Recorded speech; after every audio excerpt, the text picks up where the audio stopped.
We'll start with Justin Spears, Arizona Daily Star. Coach, welcome to Tucson.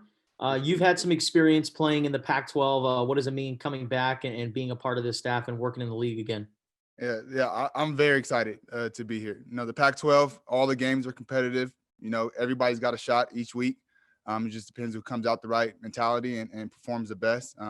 So to get the opportunity to get out here, back in the Pac-12, play big-time football, and get Arizona, right, when I was playing, Arizona was big-time ball. And so get back to that and have some fun while we do it. What was the most memorable game that you can think of when you played against Arizona? I would say probably would be the 2013. 2013 was the year. It went all the way down to the last possession of the game. And so that was a fun one, went back and forth all day long. The crowd was rowdy. The student section was wild. It was a fantastic atmosphere. And so that was the big time one that I always remember. Thanks. Next question, Michael Lev, Arizona Daily Star. Hey there, Kevin. Coach Fish, in one of his many tweets dropping clues about coaching staff, he alluded to conversations he might have had with Sean Mannion and Brandon Cooks. Did you talk to those guys about him? What was sort of the lines of communication that went on that led you to this role? Yeah, so Brandon is a guy that I talk to weekly. We really grew close in college. I followed him, when he was in with the Rams. I went and visited practice one time. So he's a really, really close friend of mine.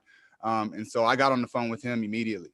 I got on the phone and he just started laughing when I got on the phone with him because he knew I was calling because Coach Fish had just spoke to him. I haven't got a chance to talk to Sean yet, but my wife spoke with his wife. And so they've talked a little bit. And so, both those guys, said great things. Sean's wife had great things to say. And then Brandon loved his experience playing for Coach Fish. Sure. So your former boss at San Jose State, Brent Brennan, he coached here. He's a disciple of Dick Tomey, who obviously, is pretty much the greatest coach that Arizona has ever had. Is there anything you can take from things that Brent Brennan might have talked about with things he learned from Dick Tomey that you can maybe apply now that you're at Arizona? Mm-hmm. Yeah. Obviously, Coach Tomey was a big part of Coach Brennan's life and coaching career. We had the opportunity to have Coach Tomey come to fall camp one year. And he came by and he talked to the team. He watched practice and then had a meeting with all the coaches about what he saw in practice. And he broke down what he saw that was great. And he broke down what he saw that we needed to work on. So we have a lot of respect for him and what he's done for the game of football. Coach Brennan, a lot of the stuff that he preaches as far as, his mottos, the team, all that stuff came from Coach Tomey. So he's had a great impact on my life, even with the short amount of time I spent with Coach Tomey. I appreciated every moment I had with him. An awesome man. Thankful for him. Next question, Troy Hutchison, All Sports Tucson. All right, Coach. So I know you haven't gotten a chance to really evaluate the players yet, but looking at film and just watching Arizona play last season, what do you think of the depth at the wide receiver position? Extremely talented, extremely talented young man. There's a lot of speed on the field. There's a lot of size on the field. There's a good blend of both best of both worlds. And then there's also some big guys that can really run as well. So watching, I went through every single game, kind of made notes on what I think the receivers did great and what I think, technically they can do better. And so we'll get to work on that stuff. But the room is going to be fun. I'm excited about it. There's some older guys in there. There's some young guys in there. There's some guys that have played a lot of football, and then there's some guys that have not played. So it's going to be a really, really fun experience getting to know these guys and seeing how they really move around. Next question, Jacob Minuti, Daily Wildcat.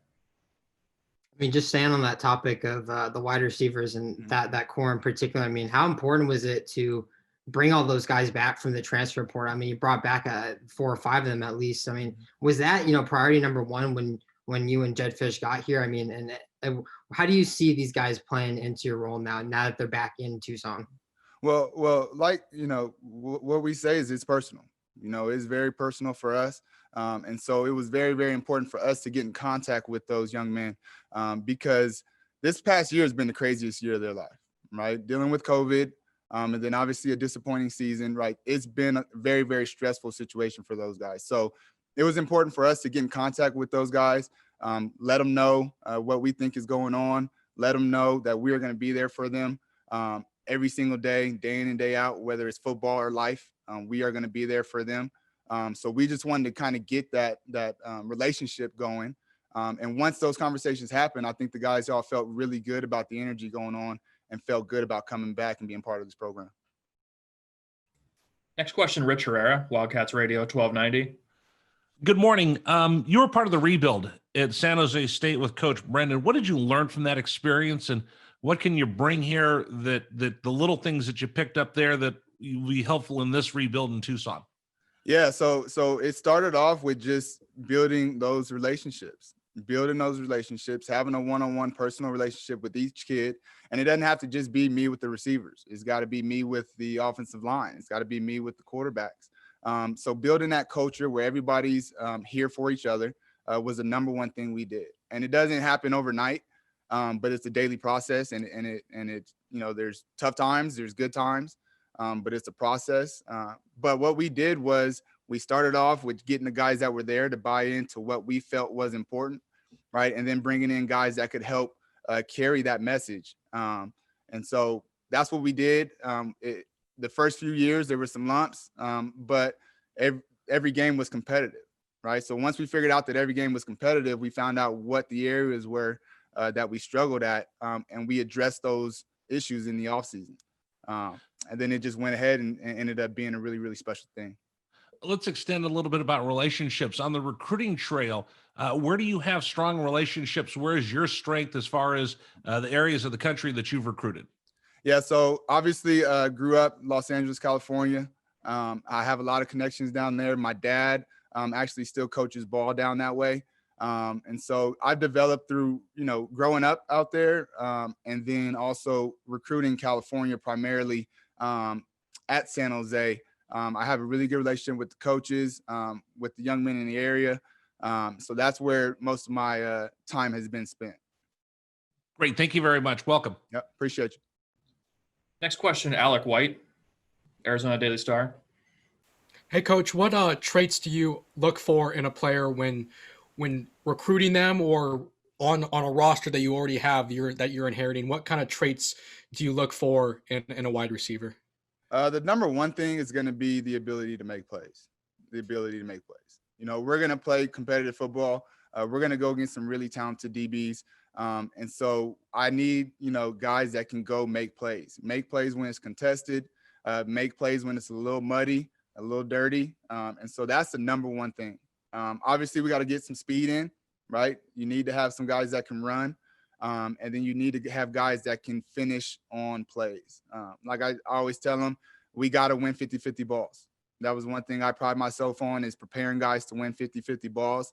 And so when I'm watching film or when, we're watching practice, that's what I want to see. That's what I want to work on. That's what I want to see, the ability to make a play when it matters. And then you're kind of a younger coach compared to some of the other coaches on this staff. And just as a wide receivers coach, does it make it a little easier to relate to some of these players because you're a little bit closer in age and you've played in college more recently? Yeah, I think so. I think, the game has changed throughout the years. It hasn't changed a whole lot. There's still lines, there's still football, there's still all that, but the game has changed technically in some aspects. So I think my ability to relate to these guys and kind of show them what they see, they're all watching NFL stuff, right? They're all watching, different things that they see on TV. And a lot of those guys I know. And so I can talk to them and pick their brains and kind of see what they're doing and see how I can teach that to these guys out here. Next question, we'll go back to Justin Spears. Which coach has had the biggest impact on your life so far? It definitely will be Coach Brennan over at San Jose State. Playing for him for 3 years, and then obviously being under his wing as a quality control, and then the receiver coach at San Jose. He's been a big part of my coaching and my understanding. The other one is Coach Mike Riley, who was our head coach at Oregon State. I still stay in touch with him to this day, and he's really the one that got me into coaching. He pulled me to the side after my last game. in the Hawaii Bowl 2013, and he pulled me to the side and he said, "I know you want to go. You have professional aspirations, but if that stuff doesn't work out or when that stuff is done, you need to get on that field and start coaching." So he was the one that kind of planted the seed and got everything going. And why do you think he pulled you to the side and said, this is the direction that you should probably go down? I've always loved this game. I've always been a guy that's going to help out the other guys on the team. I was the receiver that knew the playbook in and out, so I could help the guys that were maybe more talented than me, kind of learn, but not as smart, kind of learn the game. And so I was always kind of that voice, that players coach, that gives the guys advice on the team. So I think he saw that. I think he saw my energy when it came to coaching. I was broke my wrist my senior year. So I was out for the last 5 games of the season. And so I kind of took that coaching role. There was a freshman that had never played before, Malik Gilmore. And so he had never played in a game. He was a freshman. So I felt it was my responsibility to get him ready to play in those games. And when you talk to some of the wide receivers who thought about transferring or, were considering leaving the school, what were the conversations like with them, and what did they tell you about, the reasons why they transferred and were possibly looking elsewhere? Yeah, we to be honest with you, we didn't really talk about what reasons they left. We didn't feel as though that was important. Everybody has different reasons, but we were just focused on the now. We were not focused on the past. We were focused on the now. We were focused on being pros here at the University of Arizona. We were not worried about the past. So we just talked about moving forward, what Coach Fish's plan is for the team, what our plan is offensively for the team, our plan culturally for the team. That was all we really talked about because that's all we felt was important. Thank you. Question will go back to Michael Lev. Coach Fish has alluded to Southern California as being a key recruiting area. You just said, Los Angeles is kind of your backyard, but everybody wants those players, of course. Yeah. So how do you go about convincing a big time prospect from LA that Arizona is the place that he should be? Mm-hmm. Well, you have some tremendous coaches on the staff that have been, at all different, levels, whether that's in the NFL or whether that's in college. You have a lot of coaches with a ton of experience and know what good football looks like. They know what good football looks like. They know what it takes to be successful in college and in the pros. And so we have that opportunity to groom these young men and get them to that point. So that's a huge selling point. And then the other one, is we're going to compete, right? We're going to get to know you on a very, very personal level. We're going to have fun while we do it. And so that's the constant messaging that you're going to hear from us as we go through it. How can you apply some of the experiences you had at Oregon State and San Jose State to recruiting at Arizona? Yeah, so, you can find players anywhere. You can find players anywhere across the country. Obviously, I've been primarily in California, but there's even some spots of California where people don't think you can find good players, but there are. The IE, I think, is an area that we can hit strong. That we found some really good players at San Jose State in the IE area.